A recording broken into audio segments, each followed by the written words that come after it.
So welcome children, chapter 15 improvement in food resources। तो इस chapter के अंदर हम कुछ कंसेप्ट जो क्लियर करेंगे वो देखेंगे इम्प्रूवमेंट इन क्रॉप यील्ड, यानी कि जो क्रॉप यानी कि जो फसल पैदा होती है उसमें किस प्रकार से हम इम्प्रूवमेंट कर सकते हैं। दूसरा में जानेंगे क्रॉप वैरायटी इम्प्रूवमेंट, कि क्रॉप की वैरायटी को हम किस प्रकार से इम्प्रूव कर सकते हैं। फिर हम देखेंगे क्रॉप प्रोडक्शन के बारे में कि क्रॉप को किस तरह से मैनेज किया जा सकता है। फिर क्रॉप प्रोटेक्शन के बारे में कि क्रॉप को प्रोटेक्ट कैसे किया जाता है, और एनिमल हस्बेंड्री यानी कि पशुपालन के बारे में। तो पहले हम टॉपिक पढ़ेंगे यहाँ पर फूड रिसोर्सेज। तो cereals provide us carbohydrate, pulses provide us proteins, oil seeds provide us fats, vegetables, spices and fruits provide us a range of minerals, nucleic acids and vitamins. In addition to these food crops, fodder crops like balsam, oats or Sudan grass are raised as food for the livestock or are called as fodder crop.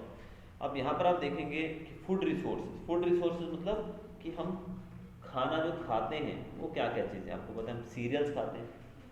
Serials में आता है wheat, rice, मेज, millet etcetera, इससे हमें carbohydrate मिलता है।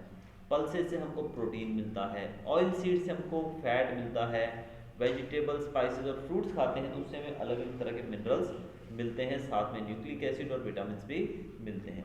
इसके साथ साथ जो जानवर रहते हैं हमारे लाइव स्टॉक मतलब जो पालतू जानवर होते हैं घरों में, गाय, भैंसे, भेड़े, बकरियाँ एक्सेट्रा, उनके लिए भी हम लोग अलग अलग प्रकार का चारा उगाते हैं, जिसमें ओट्स हो गया, सुदान ग्रास बोलते हैं या फिर बरसीम, ये सब जो है इनको फॉडर क्रॉप्स कहा जाता है। फॉडर क्रॉप्स का मतलब चारे वाली फसलें जिनको हम जानवरों को खिलाते हैं।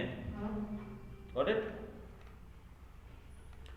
Next will be studying about kharif crop, the crops that are grown in rainy season. आपको सिंपली याद रखना, मैं जो चीज़ें बोलता जा रहा हूँ, खरीफ क्रॉप वो होती है जो रेनी सीजन में उगाई जाती है, यानी कि जून से लेकर अक्टूबर तक। ये याद करने की जरूरत नहीं है, सिंपल आपको याद रखना है। हमारे यहाँ पे बारिश कब होती है? जून में शुरू होती है लगभग और अक्टूबर तक चलती है।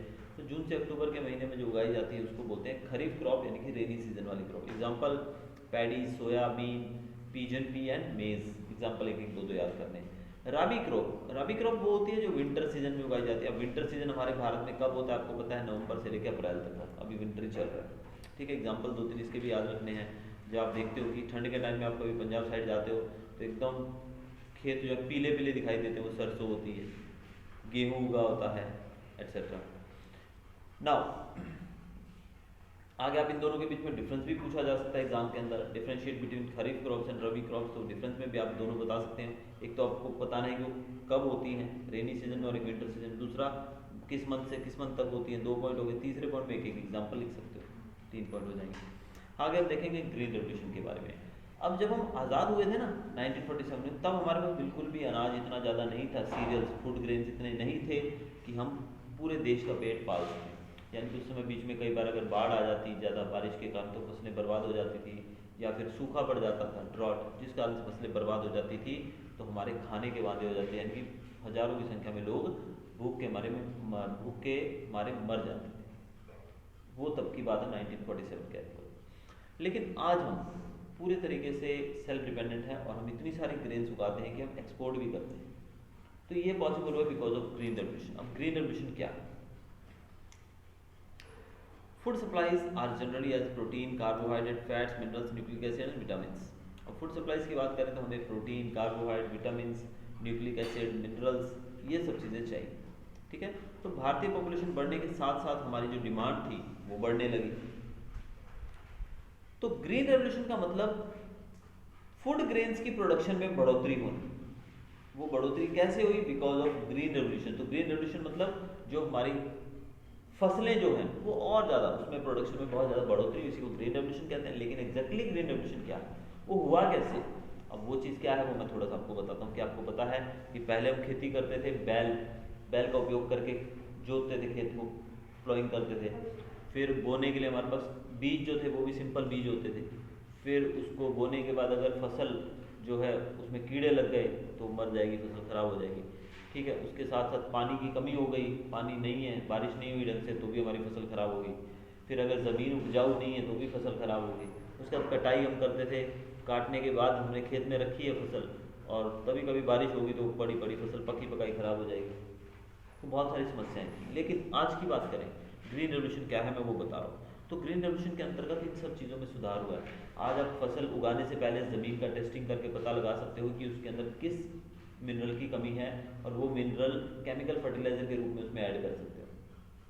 ठीक है, खेती का काम जो है पहले हल से बैल के द्वारा किया जाता था, उसमें कई दिन लग जाते थे खेत को जोतने में। ट्रैक्टर होते हैं, अभी हमारे किसान भाई हैं, मस्त ट्रैक्टर होता है बढ़िया, उसके ऊपर गाने बज रहे होते हैं, मस्त है, घूमते फिरते झूमते हुए खेत को प्लॉइंग कर देते हैं। ठीक है, उसके बाद फसलों को जब भी कीड़े लगते हैं या कोई बीमारी हो जाती है तो उस समय उसके लिए भी इंसेक्टिसाइड पेस्टिसाइड दवाइयाँ आती हैं, तो उसका उपयोग करके वो ठीक कर सकते हैं उसको।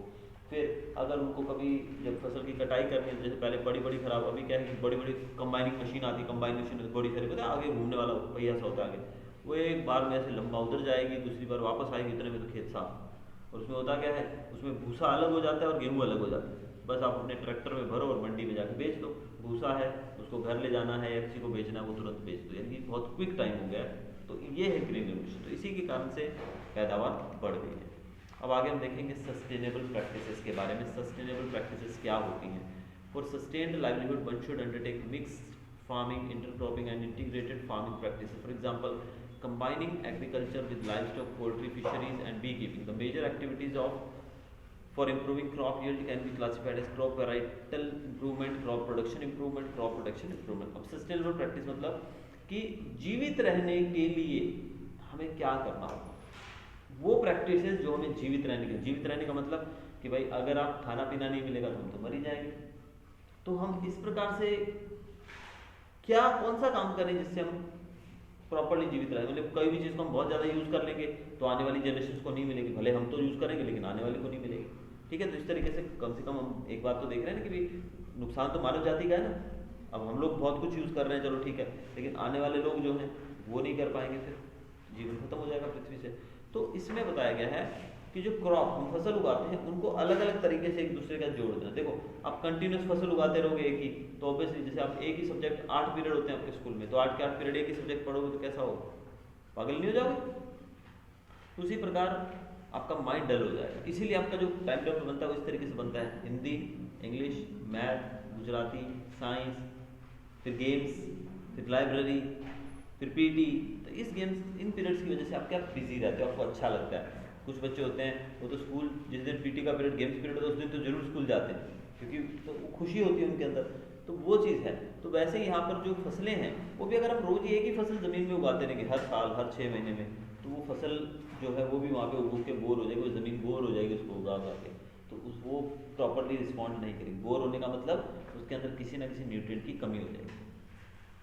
तो ऐसे में हमें मिक्स्ड क्रॉपिंग का उपयोग करना चाहिए। मिक्स्ड क्रॉपिंग अलग अलग तरह की फसलें उगाना, इंटर क्रॉपिंग एक ही बार में 2 फसलें उगा दो, 3 फसलें एक साथ उगा दो, इंटीग्रेटेड फार्मिंग प्रैक्टिसेस यानी कि कुछ अलग अलग तरह की प्रैक्टिसेस हमें करनी चाहिए जिससे फसल जो है हमारी और अच्छी होती रहे। तो इसके अलावा हमारे एग्रीकल्चर को हम लाइव स्टॉक यानी कि जो पशुपालन है उसके साथ जोड़ दें, भले उसमें पोल्ट्री मुर्गी पालन हो गया, मुर्गियाँ रखो खेत के अंदर, तो वो भी एक अच्छा है। फिशरीज बना दो, बी कीपिंग, मधुमक्खियाँ पालते हैं कुछ लोग खेतों में, तो ये सब एक्टिविटीज़ वो हैं जो कि हमारे सस्टेनेबल डेवलपमेंट के लिए बहुत ही ज़रूरी है। अब हम पढ़ेंगे क्रॉप वेराइटल इंप्रूवमेंट के बारे में कि क्रॉप को कैसे, क्रॉप की वैरायटी को हम कैसे इंप्रूव कर सकते हैं। तो इसमें पहला टॉपिक हमारा हाइब्रिडाइजेशन। पहला टॉपिक है हाइब्रिडाइजेशन। क्या होता है हाइब्रिडाइजेशन, वो समझना। It refers to cross between genetically dissimilar plants. It is all to get higher yield, improve quality, biotic and abiotic resistance, change in maturity duration, wider adaptability and desire agronomic characters. अब simply मैं आपको इसको समझाऊं तो for example आप देखो कि आपने एक पौधा लिया जिसकी जो समझो ये पौधा X है और दूसरा पौधा है Y, ठीक है, ये 2 पौधे हैं हमारे पास, ठीक है। तो ये दोनों पौधे जो आप देख रहे हैं यहाँ पर स्क्रीन पे, ये दोनों पौधे अलग अलग हैं। इन दोनों में फ़र्क क्या है कि एक मैं एग्जांपल तुमको देता जाऊँ, जैसे कि एक पौधा जो है वो दूसरे से अलग है, लेकिन एक की फसल ज़्यादा उगती है, समझो कि इसकी यानी कि मैं बड़े वाला जो बनाया है इसकी यील्ड हायर यील्ड का मतलब ज़्यादा फ्रूट लगते हैं इस पर, दूसरे वाले पे कम लगते हैं। इसकी क्वालिटी अच्छी है, उसकी ख़राब है। इसकी बायोटिक और अबायोटिक रेजिस्टेंस यानी कि ये नेचुरल जो प्रॉब्लम्स आने वाली हैं इसके सामने वो, और अबायोटिक यानी कि जो कि नेचुरल नहीं है, नॉन लिविंग प्रोडक्ट, उन सब से लड़ने की क्षमता इसकी पावर है ज़्यादा है। और मैच्योरिटी ड्यूरेशन ये 2 महीने में बड़ा होता है और दूसरे वाला 6 महीने में बड़ा होता है, यानी कि जल्दी बड़ा हो जाता है। ठीक है, वाइडर अडेप्टेबिलिटी यानी कि वो जो छोटे वाला पौधा जो है ये किसी भी वातावरण में नहीं उग सकता है, लेकिन ये जो है ये थोड़ा मौसम गर्म हो तो भी उगता है, थोड़ा कम गर्म हो तो भी उगता है। और डिज़ायरेबल एग्रोनॉमिक कैरेक्टर्स, और इसके अंदर जो एग्रीकल्चर के लिए हमें कैरेक्टर्स चाहिए वो इसमें कम है लेकिन इसमें ज़्यादा है। तो ये चीज़ें हमने देखी कि ये दोनों में से एक के अंदर सब चीज़ें होंगी तो हम उसको प्रेफर करेंगे, यानी कि जिसमें सब चीज़ें ज़्यादा होंगी। लेकिन ऐसा तो होता नहीं कि सब चीज़ें एक में ज़्यादा होता है, ऐसा नहीं होता है। तो सपोज इसमें से आधी चीज़ें इस x के अंदर हैं और आधी चीज़ें इस y के अंदर हैं, तो क्या करेंगे हम इन दोनों का क्रॉस करा के, क्रॉस ब्रीडिंग के द्वारा एक नए तरह का बीज तैयार करेंगे, नई तरह की सीड तैयार करेंगे जिसमें इन दोनों के कैरेक्टर्स होंगे। ठीक है, जैसे आधे कैरेक्टर्स इसके अंदर थे x के अंदर और आधे y के अंदर थे, तो x और y को मिला के समझो हमने z बना दिया एक नया। तो उस z के अंदर x के भी कैरेक्टर्स होंगे और y के भी होंगे, यानी कि उसके अंदर दोनों ही कैरेक्टर्स होंगे, और यानी कि वो हमारा डिजायर्ड होगा जैसा हमको चाहिए। तो आजकल हाइब्रिड सीड्स चलती हैं ज़्यादा, इसीलिए फसल ज़्यादा होती है, पैदावार ज़्यादा होती है। अब आगे यहाँ पर दिया गया है इंटर वेराइटल हाइब्रिडाइजेशन किसको बोलते हैं, वो डिफरेंट वेराइटीज़ के बीच में होता है। ये पॉइंट आपको याद रखना है, इंटर वेराइटल हाइब्रिडाइजेशन होता है डिफरेंट वेराइटीज़ के बीच में, इंटर स्पेसिफिक हाइब्रिडाइजेशन होता है डिफरेंट स्पीशीज के बीच में। देखो, interspecific hybridisation different species के बीच में होता है, intervarietal hybridisation different varieties के बीच में होता है, intergeneric hybridisation between different genera, अलग अलग जेनरास के बीच में होता है। Genetically modified crop GMC, another way of improving the crop is by introducing a gene that would provide the desired characteristic. GMC मतलब जेनेटिकली मॉडिफाइड क्रॉप, यानी कि एक ऐसा जीन्स इंट्रोड्यूस करवाना जो कैरेक्टर हमको चाहिए वो उसमें मिल जाए उस जीन्स के थ्रू हमको। तो ये कुछ तरीके बताए गए जिसमें हम लोग वैरायटीज जो हैं वो बढ़ा सकते हैं। आगे है the crop production improvement, crop production को इंप्रूव करना। They include no cost production या लो कॉस्ट प्रोडक्शन और high cost production. Crop production improvement, no cost production या फिर low cost, no cost, low cost और हाई कॉस्ट प्रैक्टिसेस, ये 3 तरह की होती है क्रॉप इंप्रूवमेंट के लिए। या तो नो कॉस्ट हो, कुछ खर्चा हो ही ना, या फिर लो कॉस्ट हो, कम खर्चे वाली हो, या फिर बिल्कुल हाई कॉस्ट प्रैक्टिसेस हो जिसमें बहुत खर्चा होता है। इसमें पहले हम पढ़ेंगे न्यूट्रिएंट्स के बारे में। न्यूट्रिएंट्स क्या होते हैं, ये बहुत इंपॉर्टेंट टॉपिक है। न्यूट्रिएंट्स जो हैं वो 2 तरह के होते हैं, एक होता है मैक्रो न्यूट्रिएंट, एक होता है माइक्रो न्यूट्रिएंट। ये दोनों ही बहुत इंपॉर्टेंट है, डिफरेंस पूछा ही जाएगा। ये जो आज हम पढ़ रहे हैं ये सारे इंपॉर्टेंट पॉइंट्स ही हैं, आपको बुक की बजाय इसी में से अगर आप करना चाहो तो आप कर सकते हो। तो macro nutrient 16 elements required for growth है और एसेंशियल एलिमेंट्स। किसी भी पौधे के उगने के लिए उसको 16 एलिमेंट्स चाहिए। कितने? 16 एलिमेंट्स, जिनको हम एसेंशियल एलिमेंट्स कहते हैं, जिनमें से कुछ है मैक्रो न्यूट्रिएंट्स और कुछ है माइक्रो न्यूट्रिएंट्स। मैक्रो न्यूट्रिएंट क्या बोलते हैं, MACRO। मैक्रो न्यूट्रिएंट्स जो होते हैं 6, इसके अंदर 6 मैक्रो न्यूट्रिएंट्स होते हैं। कितने होते हैं? 6।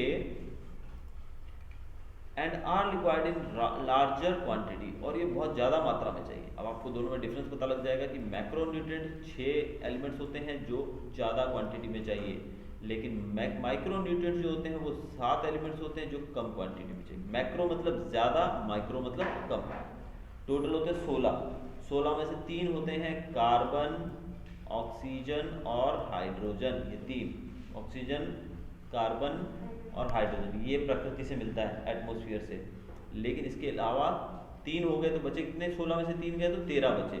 13 में से 6 मैक्रो न्यूट्रिएंट्स होते हैं जो ज़्यादा चाहिए, और बचे 3 और 6 9 हो गए, बचे कितने? 7 होते हैं माइक्रो न्यूट्रिएंट जो बहुत ही कम मात्रा में चाहिए। समझ आ गया?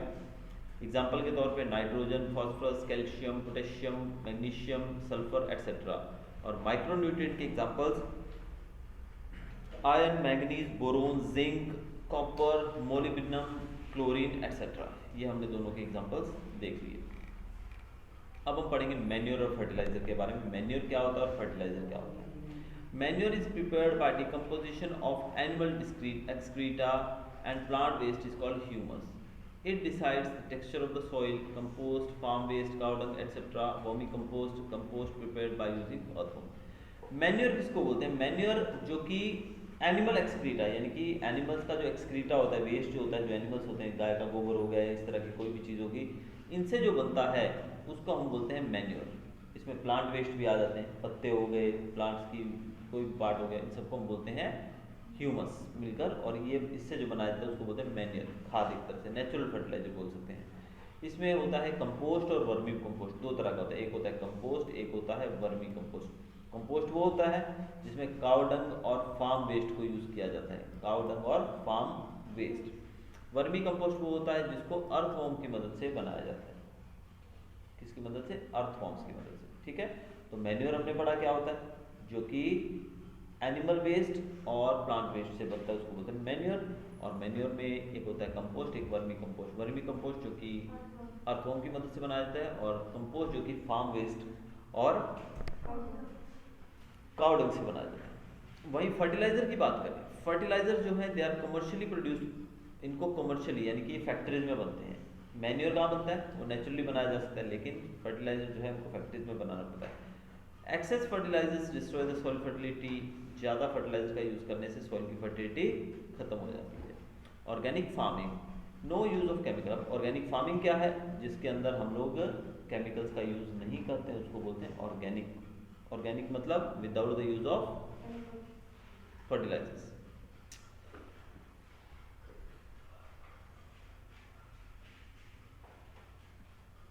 यानी कि इसमें किसी भी प्रकार की दवाई, केमिकल का यूज़ नहीं किया जाता। अब मैन्योर की बात करते हैं आगे।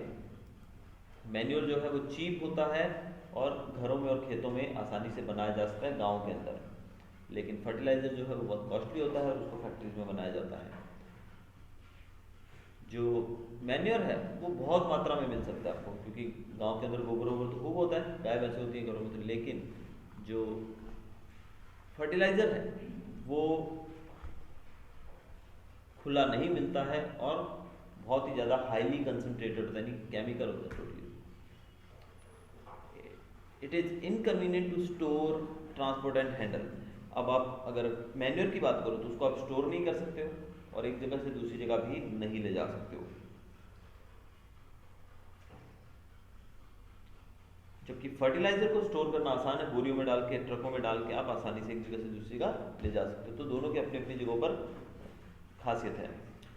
और अगर हम बात करें मैन्योर की, तो manure it is not nutrient specific, यानी कि उसमें किसी एक तरह का न्यूट्रिएंट स्पेशल नहीं होता है कि अगर आपके ज़मीन के अंदर जिंक की कमी है तो ऐसा नहीं कि आप ये मैन्योर डाल दो तो जिंक पूरा हो जाएगा, उसके अंदर स्पेसिफिक न्यूट्रिएंट नहीं होता है।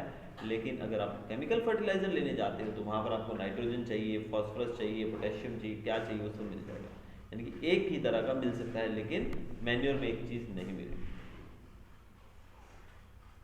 मैन्योर जो है वो ज़मीन के अंदर, सॉइल के अंदर मस्त ह्यूमस ऐड करता है, बहुत बढ़िया से ह्यूमस ऐड करता है, लेकिन केमिकल फर्टिलाइजर जो है वो ह्यूमस ऐड नहीं करता है सॉइल में, क्योंकि वो केमिकल होता है, टोटल केमिकल। इरिगेशन की बात करें, भारत जो है बहुत बड़ा मुल्क है, लेकिन यहाँ पर रिसोर्सेज भी बहुत है हमारे पास, वाटर रिसोर्सेज हमारे पास बहुत ज़्यादा हैं, जैसे कि wells, canals, rivers, lift system etcetera, बहुत सारी चीज़ें हैं भारत के अंदर, ठीक है।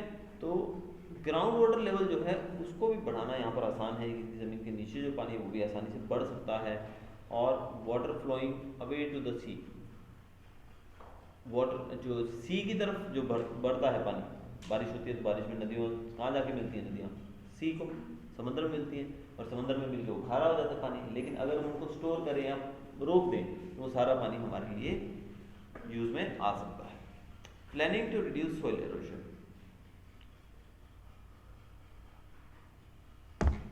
इसके अलावा बहते पानी के साथ सॉइल एरोजन भी बहुत होता है। जब तेजी से पानी बहता है तो सॉइल एरोजन, सॉइल ऊपर वाली ले जाता है भागकर अपने साथ, तो ऐसे में सॉइल एरोजन को रोकने के लिए प्लानिंग करना बहुत ही ज़रूरी है।